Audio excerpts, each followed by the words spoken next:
Bishkek militsiya.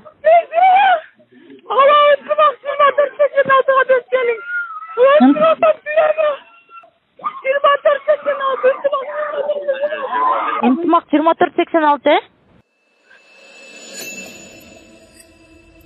2025 жылдын 3-октябрь күнү түнкү саат 3:28 чамасында 102 кызматына Бишкек шаарынын Ленин районунун Агордо 3 жаңы конушунан Ынтымак көчөсүндө жайгашкан үйлөрдүн биринде белгисиз эркек киши үйгө кирип, үй ээсине жана анын эжесине бычак менен жаракат келтиргендиги тууралуу маалымат келип түшкөн. Андан кийин шаар боюнча перехват планы жарыяланган. Окуя болгон жерге дароо барган тергөө ыкчам тобу 1991 жылы туулган эркек кишинин жана 1987 жылы туулган анын эжесинин жансыз денесин табышкан. Алардын денесинен көптөгөн бычакталган жараттар аныкталып, үйдүн ичиндеги буюмдар көп төгүлгөн канга аралаш чачылып жаткан. Бул факт боюнча Кыргыз Республикасынын кылмыш жаза кодексинин 122 беренеси боюнча кылмыш иши козголгон. Бул кылмыш иши Ички иштер министринин жеке көзөмөлүнө алынган.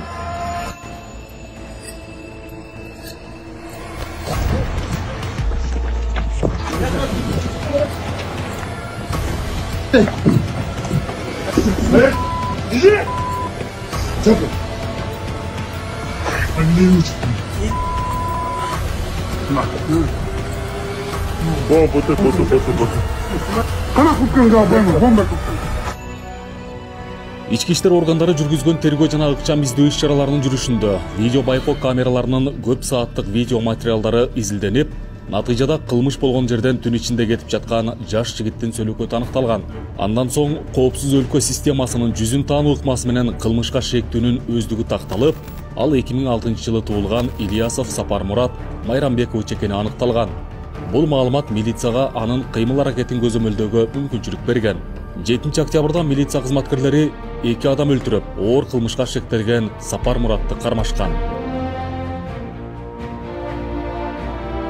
Сапар Мурат 2006 жылдын 17 апрелинде кадимки карапайым үй бүлөдө төрөлгөн. Жай мезгилинде Чолпон Ата шаарындагы жайкы эс алуу жайларынын биринде убактылуу тейлөөчү кызматкер болуп иштеген. Бирок 27 сентябрда жумуштан бошотулуп, 3 күндөн кийин Бишкекке көчүп келген. 30 сентябрда үйүнөн буюм тайымдарын алып чыгып, Гагарин көчөсүндөгү 16 даректе жайгашкан New Hostel аттуу мейманканага жайгашкан. Жумушсуз жана акчасыз калган Сапар Мурат 2 күндүн ичинде топтогон акчасын коротуп, материалдык кыйынчылыкка туш болгон. Ушундан улам ал Борбордогу жаңы конуштардын биринде уурлук кылуу планын түзө баштаган. 2 октябрда Сапар Мурат Орто Сай базарына барып, эки башка сатуучудан 2 даана ашкана бычагын сатып алган. Урматтуу Москва шаарындагы мекендештер, Умбем клиникасы төмөнкү кызматтарды сунуштайбыз. Педиатр, гинекология, стоматология, неврология, хирургия, кардиология, лор, УЗИ жана башка. Андан тышкары массаж жана бардык лабораториялык анализдер. Толук маалымат +7 925 103 22 77. Биздин дарек Москва шаары, метро Нахимовский проспект, Сивашская 7, корпус 2. Сиздин ден соолугуңуз биздин камкордук. 2 октябрда Сапар Мурат Орто Сай базарына барып, эки башка сатуучудан 2 даана ашкана бычагын сатып алган. Ошондой эле курулуш кол каптарын да алган.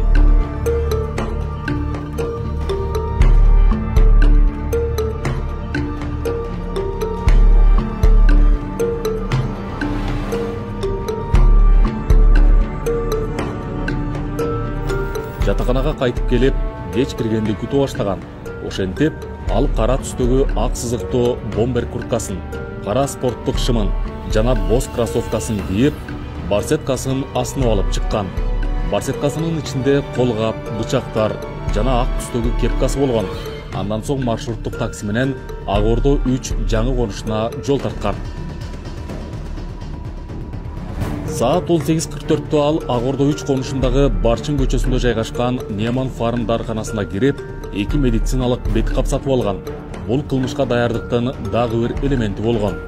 Кечкисин көчөлөрдө айланып жүрүп, уурулукка ылайыктуу үй издей баштаган. Белгилеп кетчү жагдай, кылмышкердин кепкасы ак түстө болгону анык болуп турат. Бирок кылмыш болгондон кийин ак кепка жана маркумдун ич кийими канга малынып, кызыл түстөй көрүнүп калган. Көзүнө конуштун четиндеги жаңы курулган 2 кабаттуу үй түшкөн. Болжоп коюп, Сапармурат дагы башка үйлөрдү карап, кыдырып жүргөн. 3 октябрга караган түнү саат 3:00 жакын ал болжоп койгон үйгө уурулукка кирүүнү чечкен. Бийик дубалдын жанындагы кум блокторду колдонуп, корого кирип, андан соң ачылып калган ашкана эшигинен үйгө өтүп кирген. Анын баскан изи угулбашы үчүн бут кийимин чечип койгон. Медициналык бет кап кийип, колуна бычак кармап, ал холго өтүп барганда үй ээси, аялы жана 3 баласы уктап жатканын көргөн. Үйдү тинтип жаткан учурда үй ээси ойгонуп кетип, алардын ортосунда мушташ чыккан. Ызычуудан аял менен балдар да ойгонуп, үйдүн жарыгы күйгөн. Паникага түшкөн Сапармурат үй ээсине туш келди бычак менен сокку жасаган. Эксперттер 18 жолу бычак сайылган деп эсептешкен.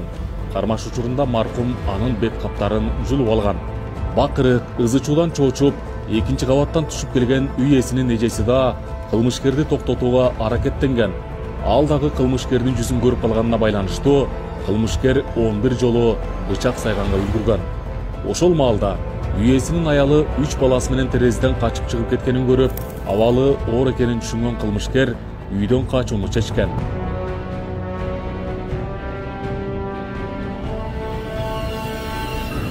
Сырткы видео байкоо камераларынын жазууларына алайык. Сапармурат карга чалуу окуядан кийин дароо түнкү саат 3-4 чамасында шектүү үйдүн короосунун дубалынан ашып, качып кеткен. Ал бир нече коңшу үйлөрдүн короолорун кесип өтүп, жолдо үй ээси менен жубайына таандык 2 уюлдук телефонду курулуш таштандыларынын арасына катып коюуга үлгүргөн. Ошондой эле жолдон ал суу колонкасын көрүп, беттериндеги кандын тактарын жууну чечкен. Андан кийин анын бетинде кандын тактары жок экенин ынануу үчүн өзүн сүрөткө тарткан.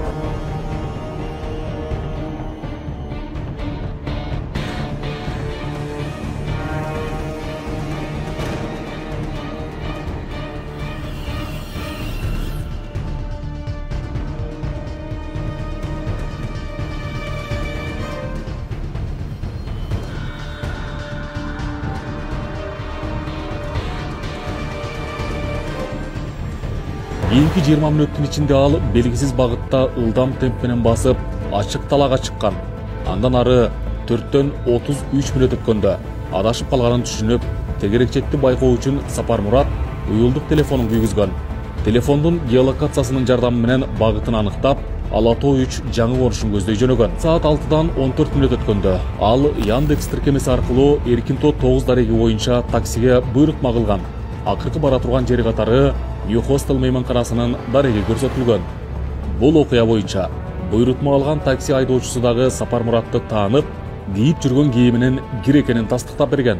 Жагдай боюнча кайсы жерден кандай көрдүңүз, жана кайсы эстикиңизди алып заттап калганыңызды айтып бересизчи.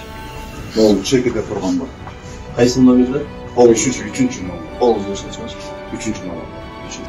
3 Saat kaçılır? Saat 6'dan 24. Ben erten менен жумушка чыккам. Заказ түштү. Эркин кабачоsun. Кетти. Бул бала чыкты. Мен баягы машинамды айдап барганда жарык көрдүм. Ошондо бул баланы көрдүм. Мындай булганыч. Алай сыяктуу көрүндү мага. Артта бердим. Келип отурду. Болду ошондон эле айдадым. Кайсы жерге таштадыңыз? Гагаринага айдадым. Кайсы жерге? Эмеге. Бакай. Ошо оң тарапка бурулдум, ошо жерден түшүп токтоткула деди, токтоттум. Саат таңкы 6:30 Ильясов Сапармурат мейманканага такси менен кайтып келген. Ошол аркамда турган эжекебизге жардам керек экен. Колуңуздардан келишинче жардам кылып ушул видеороликти максималдуу түрдө таратып кетиңиздер. Ушу 1,5 жылдан бери ушундай акыбалда жатат экен туугандар. Алланын ыраазычылыгы үчүн колуңуздардан келген жардамды берип кетиңиздер.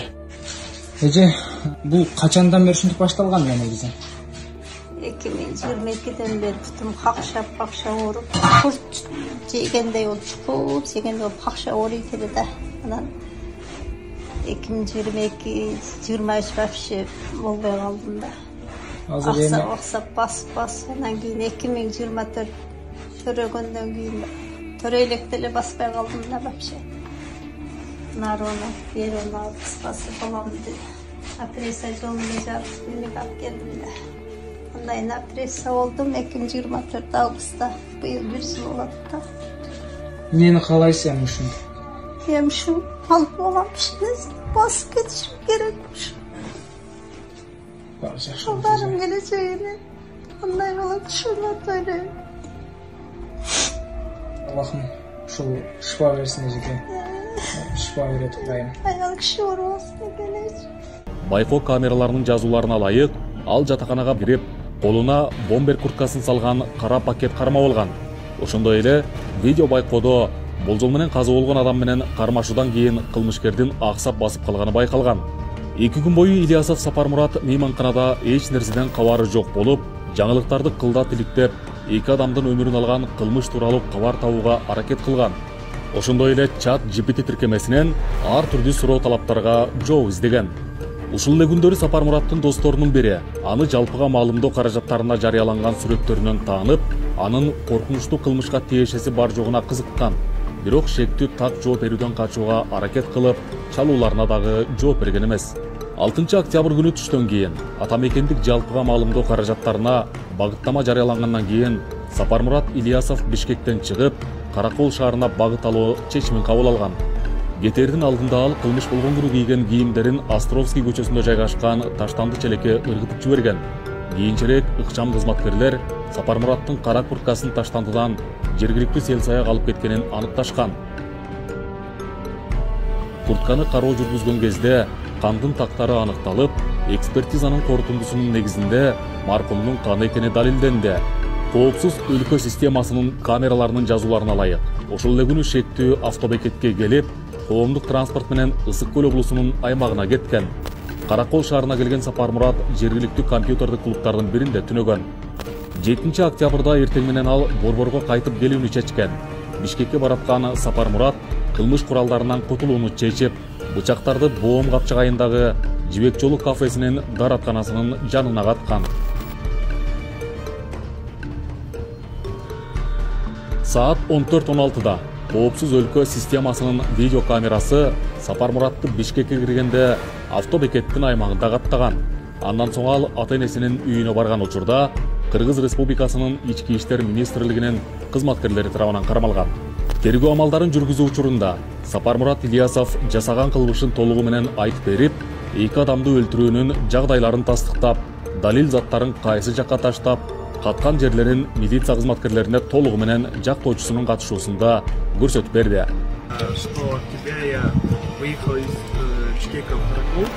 Шектүү адамдын жасаган кылмыштан кийинки аракеттерин чагылдыруу максатында жүргүзүлгөн тергөө эксперименттеринен кийин Каракол шаарынан кайтып келе жаткан учурда Сапармурат Ильясов ажатканага барууну өтүнгөн.